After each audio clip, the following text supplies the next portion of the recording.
अस्सलाम वालेकुम dear students, I hope you all are doing great. इस वीडियो लेक्चर में हम लोग class 11 physics new syllabus chapter number 8 by the name of physical optics and gravitational wave को study करेंगे। सबसे पहले ये जानने की कोशिश करते हैं कि physical optics and gravitational wave होते क्या है। बच्चों, फिजिकल ऑप्टिक्स डील करता है with the study of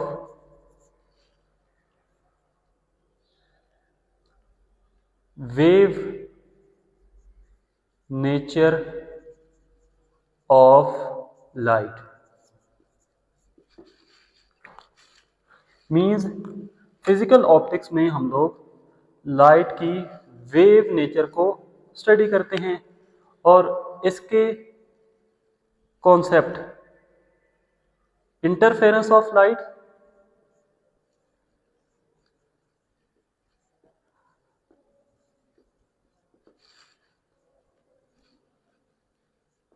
diffraction of light,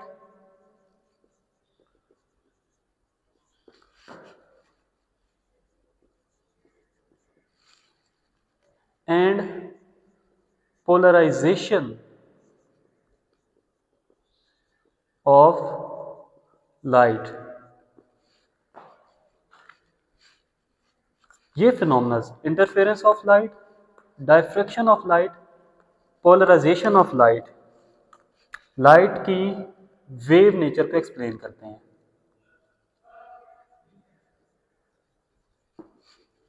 अब क्वेश्चन आता है कि लाइट अगर वेव नेचर है तो फिर वेव की आगे फर्दर टू क्लासिफिकेशन है,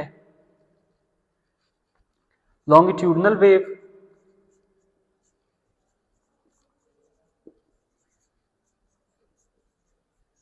नंबर 1, नंबर 2 ट्रांसवर्स वेव।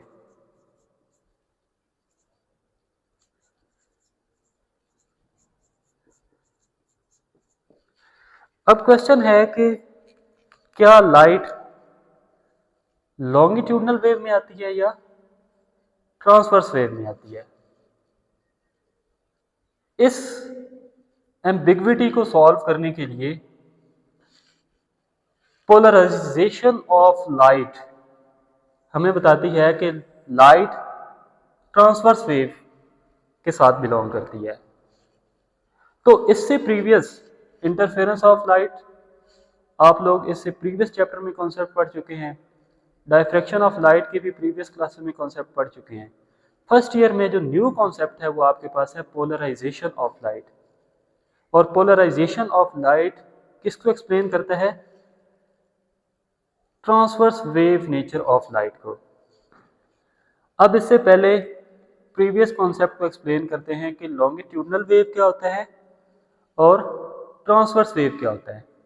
बच्चों, लॉन्गिट्यूडनल वेव में जिस डायरेक्शन में वेव प्रोपेगेट कर रही होती है उसी डायरेक्शन में उसके पार्टिकल भी प्रोपेगेट कर रहे होते हैं। मतलब अगर लाइट एक्स एक्सिस के लॉन्ग इस तरह जा रही है तो इसके जो वेव के पार्टिकल हैं वो भी इसी डायरेक्शन में जा रहे होंगे। तो ये है आपके पास लॉन्गिट्यूडनल वेव। लॉन्गिट्यूडनल वेव की एग्जांपल है साउंड वेव।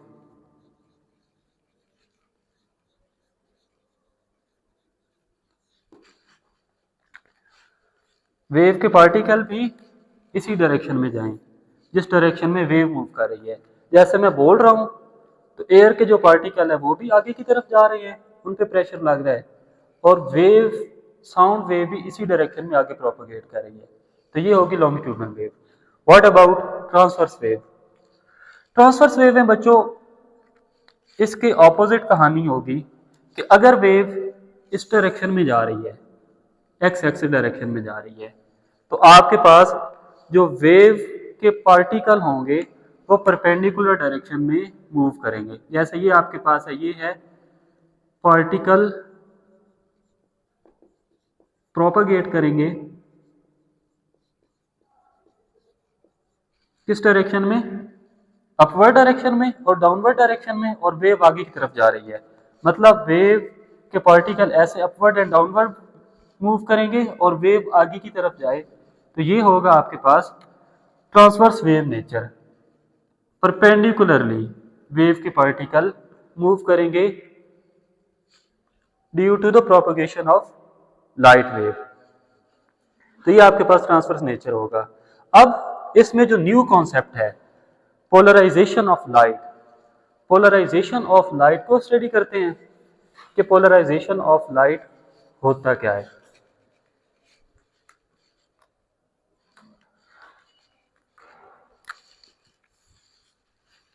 पहला कॉन्सेप्ट है polarization of light. Polarization of light को एक्सप्लेन करने से पहले एक एग्जांपल समझते हैं। लेट्स से आपके पास ये एक लाइट बल्ब है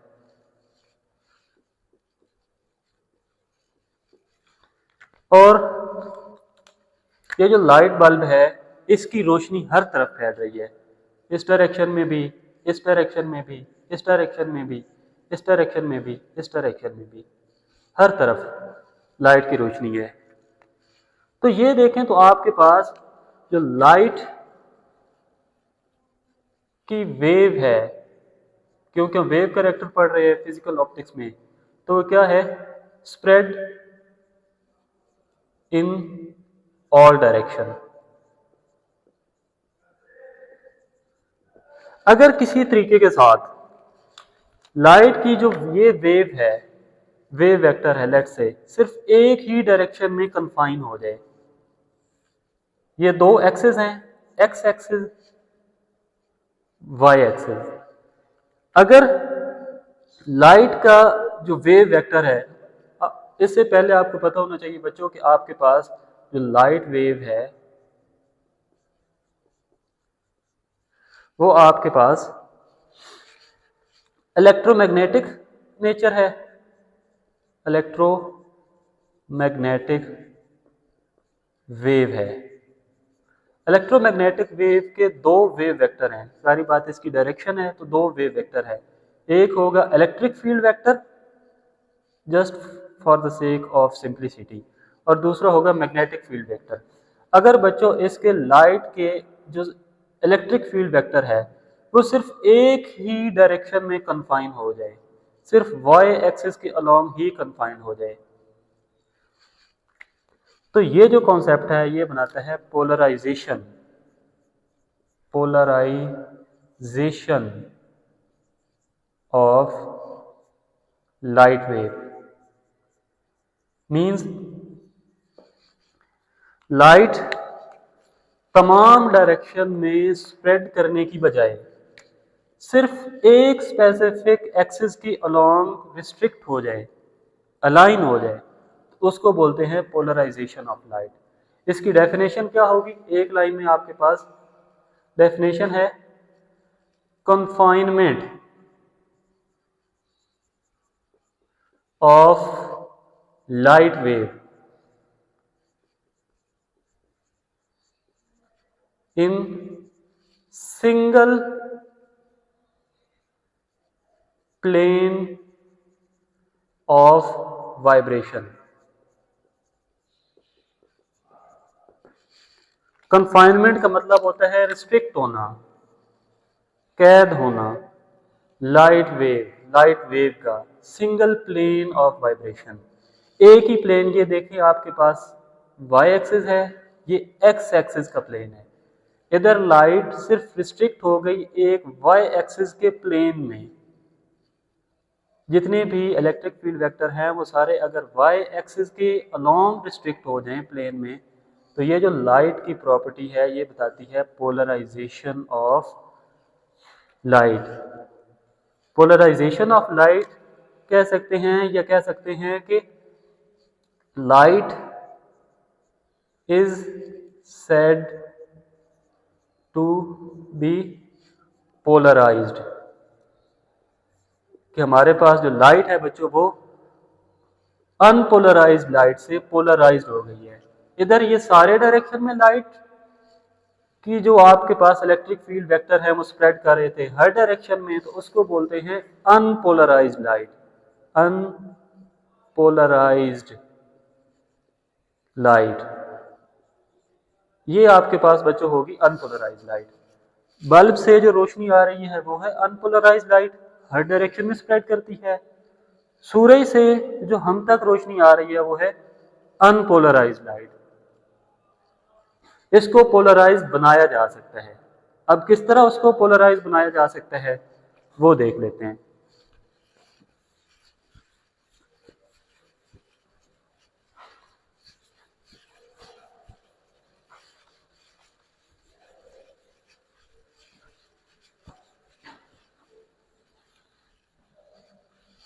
क्वेश्चन है, how light wave becomes polarized। तो क्या मेथड है कि जिन मेथड को अडॉप्ट करते हुए जो लाइट है वो अनपोलराइज्ड लाइट वेव से पोलराइज्ड लाइट वेव में कन्वर्ट हो जाएगी। तो इसके लिए कुछ मटेरियल यूज किए जाते हैं bye the name of Polaroid filter, जिनको कहते हैं। अब पोलराइड फिल्टर में बच्चों किस तरह लाइट अनपोलराइज्ड लाइट से पोलराइज्ड लाइट में कन्वर्ट होगी वो देख लेते हैं। लेट्स से एक सिंपल डायग्राम से समझने की कोशिश करते हैं। यहाँ पे एक लाइट की वेव है जो कि हर डायरेक्शन में, बहुत से डायरेक्शन में स्प्रेड हो रही है। इस लाइट की वेव को हम एक पोलराइड फिल्टर से गुजारते हैं, और पोलराइड फिल्टर में किस एक्सिस के अलोंग है, वाई एक्सिस। इट मींस कि इस पोलराइड फिल्टर में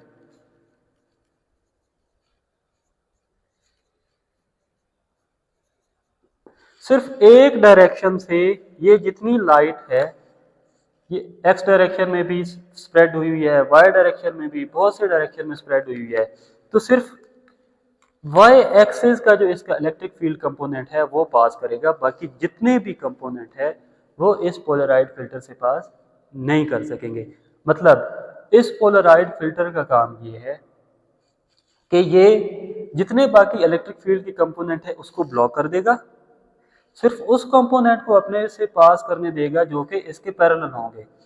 तो इट मींस कि ये लाइट बहुत से डायरेक्शन में स्प्रेड थी, जैसे ही ये पोलराइड फिल्टर से पास होगी तो सिर्फ ये एक डायरेक्शन की जो लाइट है, वाई एक्सिस की जो इलेक्ट्रिक फील्ड इसके कंपोनेंट है वो पास करेगा, बाकी सारे ब्लॉक हो जाएंगे। तो इससे गुजरने के बाद ये जो लाइट है, क्योंकि ये सिर्फ एक ही डायरेक्शन में इसकी अब इलेक्ट्रिक फील्ड वेक्टर बन गया है, confined to only one direction, only one plane है, ये सिंगल प्लेन ऑफ वाइब्रेशन है, ये वाई एक्सिस के अलोंग सिर्फ अब ये इलेक्ट्रिक फील्ड का जो वेक्टर है ये मूव कर रहा है। तो इसको बोलते हैं कि light is said to be polarized. इस तरह आपके पास बच्चों लाइट क्या हो जाती है, पोलराइज्ड हो जाती है। तो ये था बच्चों हमारा आज का ब्रीफ सा वीडियो लेक्चर, जिसमें हम लोगों ने इसके बेसिक पढ़े कि फिजिकल ऑप्टिक्स होता क्या है। इसके अलावा हमने स्टडी किया कि ये जो आपके पास कॉन्सेप्ट था कि पोलराइजेशन, पोलराइजेशन क्या बताता है। पोलराइजेशन, एक अनपोलराइज्ड लाइट है उसको पोलराइज लाइट में कैसे कन्वर्ट किया जाता है, तो हमने डिस्कस किया। अच्छा, एंड पे हम लोग देख लेते हैं कि इसका जो दूसरा पार्ट था, जैसा कि चैप्टर के नेम से जाहिर है, physical optics and gravitational wave.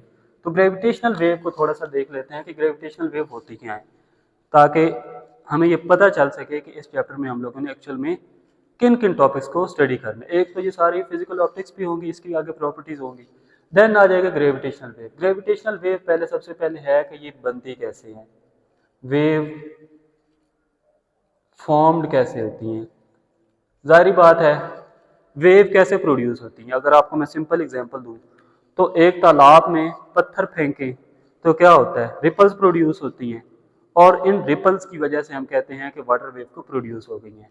मतलब उस इन्वायरमेंट में, पॉन्ड वाटर में क्या हुआ, हलचल मची, जिसके नतीजे में वेव प्रोड्यूस हुई। अगर बच्चों ये ग्रेविटेशनल वेव है, इसको भी प्रोड्यूस होना तो क्या होना चाहिए, कोई एक आपके पास मीडियम है, उस मीडियम में कुछ हलचल मचनी चाहिए या कुछ डिस्टरबेंस क्रिएट होनी चाहिए। तो ये है आपके पास वो मीडियम, कौन सा है, स्पेस टाइम है, स्पेस टाइम मीडियम है। मतलब खलास सिंपल वे में कह लो, यहां से क्या होता है, कोई सी दो black hole, black holes, black holes क्या करते हैं, आपस में कोलाइड करते हैं। ब्लैक होल अब होते क्या है बच्चों, ब्लैक होल आप फिजिक्स में बहुत ही मैसिव ऑब्जेक्ट होते हैं, मैसिव ऑब्जेक्ट्स होते हैं। आप इस तरह से कहो कि जब भी कोई स्टार, अगर ये सूरज अपनी लाइफ टाइम ख़त्म करके, तो ये किस में कन्वर्ट हो जाएगा, ये एक बहुत मैसिव ऑब्जेक्ट में कन्वर्ट हो जाएगा जिसको ब्लैक होल कहेंगे। और इस ब्लैक होल में ग्रेविटेशनल जो फोर्स होती है या फोर्स ऑफ ग्रेविटेशन,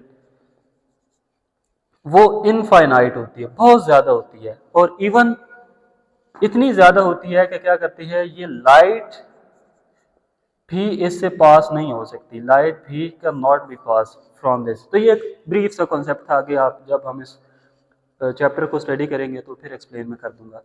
तो सिंपल वे में कैसे वेव प्रोड्यूस होंगी, जब ये दो ब्लैक होल आपस में कोलाइड करेंगे, टकराएंगे, टकराने से क्या होगा, डिस्टरबेंस क्रिएट हुई, जैसे तालाब में पत्थर मारने से डिस्टरबेंस क्रिएट हुई, और इस डिस्टरबेंस से हुआ क्या, वेव जनरेट हुई। इस डिस्टरबेंस से क्या हुआ, एक वेव जनरेट हुई, और इस वेव का नाम है ग्रेविटेशनल वेव। और बच्चों ये ग्रेविटेशनल वेव का सबसे पहले किसने कॉन्सेप्ट दिया था, ये कॉन्सेप्ट दिया था 1916 में आइंस्टाइन ने।